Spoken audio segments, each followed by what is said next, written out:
Hey, up next on the Army Rock Shows, we continue week 2 of our coverage of Rockfest in Cadott and all the great music we saw out there. Thrilled to have Zeb Christensen from Screaming for Silence back on the show. Zeb's been a guest before. Zeb, welcome to the show. What's up, everybody? How's it going?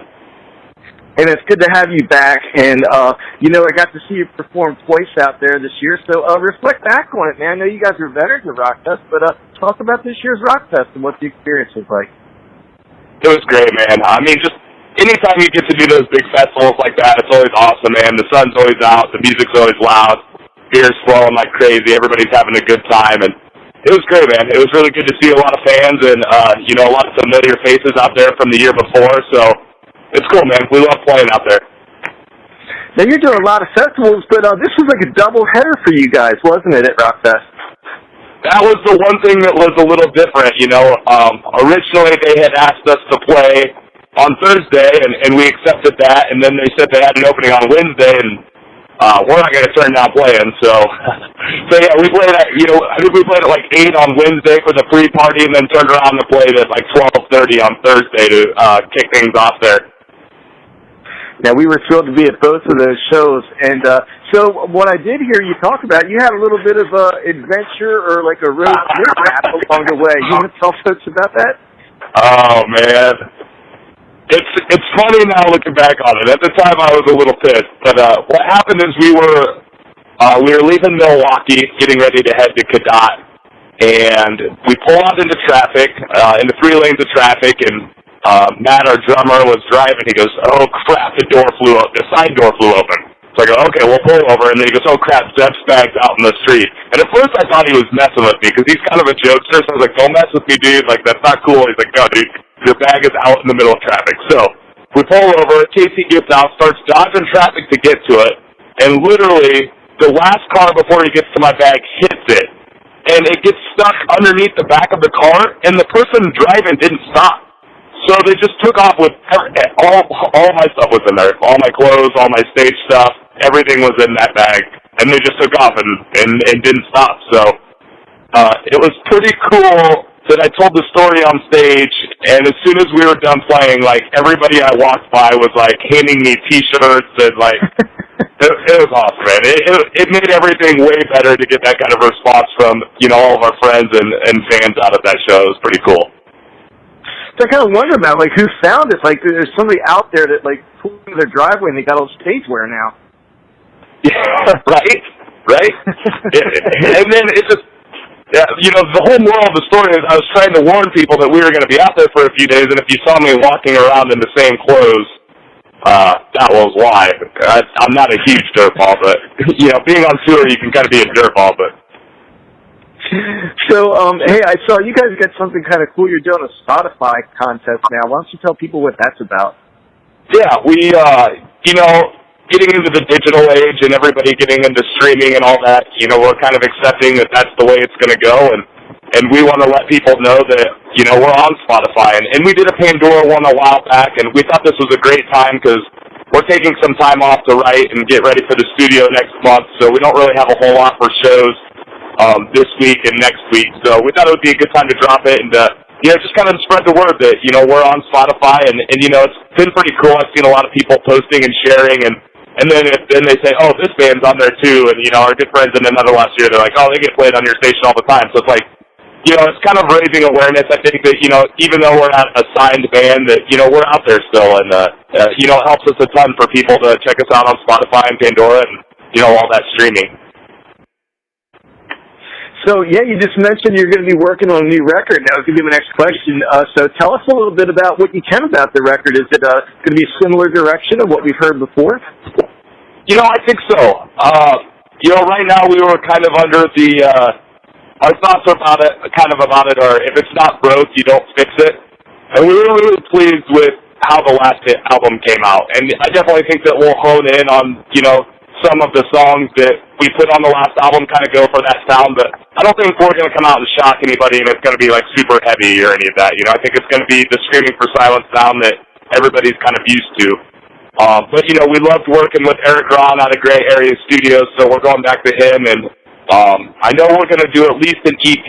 I'm not sure if we'll go back to do full length yet or not, but we'll do at least an EP while we're out there in August. So, you guys do a lot of the big festivals in the summer, but I got to ask you this because I didn't know what the meaning behind it was. Earlier this year, you did a Sasquatch tour. What was the deal with the Sasquatch? So, we were on tour with a band called Sleep Signals from the Minneapolis area.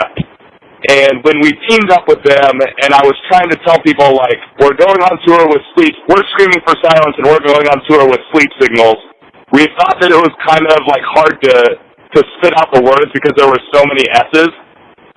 So I was like, all right, if we're going to do it, we're going to go hard. So we had to come up with a lot of S words to make it the most difficult as possible. So we came up, and I practiced this a lot, and I messed it up a lot before we left for tour, but by the time we left for tour, I had it down. It was the Searching for Sasquatch tour with Screaming for Silence and Sleep Signals. So it was kind of a tongue twister. So it kind of makes sense now that I hear the story behind it, and it made it kind of tough to say, so that's kind of cool. Right. So, hey, I saw recently you guys were looking back, with the 5-year anniversary of the Separate video, and, kind of reflecting back. Tell me a little bit about how the band is different now than you were 5 years ago. Man, I really think we were a band a few years before Separate was released, and then I really feel like that was a huge bookmark for us and really kind of launched us into, where we are now. I feel like it was a great start, but looking back, touring as much as we have since then, and with the full-length album since then, like, we've learned so much. And, that's one thing I try and tell, bands that ask for advice or, ask us what it's like to be on the road and stuff. I'm just like, you learn every single day. And we've learned something new every single day since we put out Separate, and, sometimes it was the wrong road we went down, and, sometimes it was the right one, but, we're very blessed to be where we're at, and, we're blessed to play rock and roll music as much as we do and get the support we do from all of our friends and family and fans and, everybody out there. So I mentioned a lot of the festivals you got going. You got something called Loco Fest coming up. Is that in your hometown? It's actually not. We have 2 left before we leave for recording. We have one on the 5th that's called the New Generation Music Festival, and that's in our hometown of Omaha. It's a showcase for local and regional acts from around the area, and it's going to be a pretty cool deal. We're excited, and we're excited that they asked us to play it and to kind of represent the hard rock genre for the festival, because it's going to be a little bit of everything. And there's going to be rap, there's going to be indie, there's going to be alternative. It's going to be just a mix of all genres. So it's pretty cool that they're showcasing the talent in Omaha, because I think Omaha has a really special music scene. And then, so we play that on the 5th, and then on the 12th is Loco Fest, and that's in Algona, Iowa, which is about 5 hours from us. But to be honest, it has definitely turned into like our second home. One of our really good friends, Jeff Wolf, who actually filled in on bass for us for a little bit, he runs the club called Afterlife, and he's put together this Loco Fest. The lineup's amazing. It's 3 stages out at the fairgrounds, and they got something special going on up there too. It's pretty cool.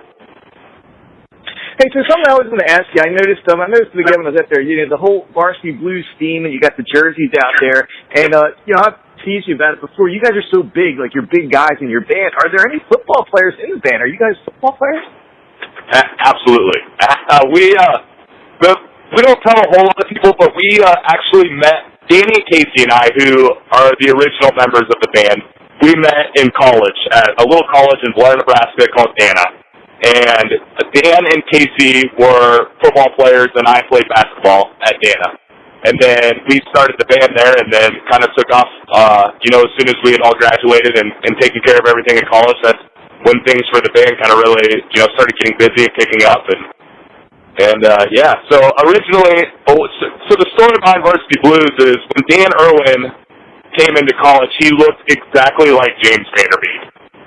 Like, it was uncanny how close alike he looked to him. So we always gave him a hard time, called him Mox, and, I know he got it a lot in high school, too. And we actually posted a picture of Danny on Instagram, and I tagged James Vanderbeek, and he started commenting about how close alike they looked. So it was kind of funny to, how the whole story came out. And then we told the story in the studio, and the producer named it Varsity Blues, and we just never changed it. It just kind of stuck, and it's kind of been a funny story to tell, since the album has come out. Is there is there a lot of, are you guys competitive with each other? Because in athletes like that, somehow that goes, like when you're on the road, or you guys compete like with stuff, with video games or sports or anything? Oh my God, it's ridiculous. It is ridiculous. That's one thing it's a blessing and it's a curse at the same time to be as competitive as we are, I think. It's kind of funny because a lot of the bands we tour with, for some reason they think it's funny to talk trash to us about how they could beat us in basketball. And I usually don't really say a whole lot, but we were on tour with Police Signals, and finally they had talked enough trash that we kind of had to set them straight, and we got them out on the court, and they haven't said a whole lot since. Now, have you ever done battle with another Lost Year boys? I know you're friends with those guys. Oh yeah, but they wouldn't stand a chance against us in basketball. I'll put it out there that we'll take on any challenge from any band in a game of basketball that wants to try and attempt to play it. I love hearing that from you guys. So, hey man, Zip, I had a great time seeing you out at Rockfest, and again, you guys are going in the studio soon. They got new music on the way, and congratulations on 5 years after you separate. And I appreciate you being back on the show again, man. Yeah, thank you so much for having me. It's always great to catch up with you guys, and like I said, it was good to see you at Rockfest. I'm sorry we didn't get to chat more out there, but always a blast, man. Thank you guys so much for all the support over the years. I remember back in the day, you were one of the first networks to play Separate on their station. So we really appreciate that, man. We love the support. Hey, man, the pleasure's been all ours, man. Thanks so much. Yep. Thank you, man. Have a good night.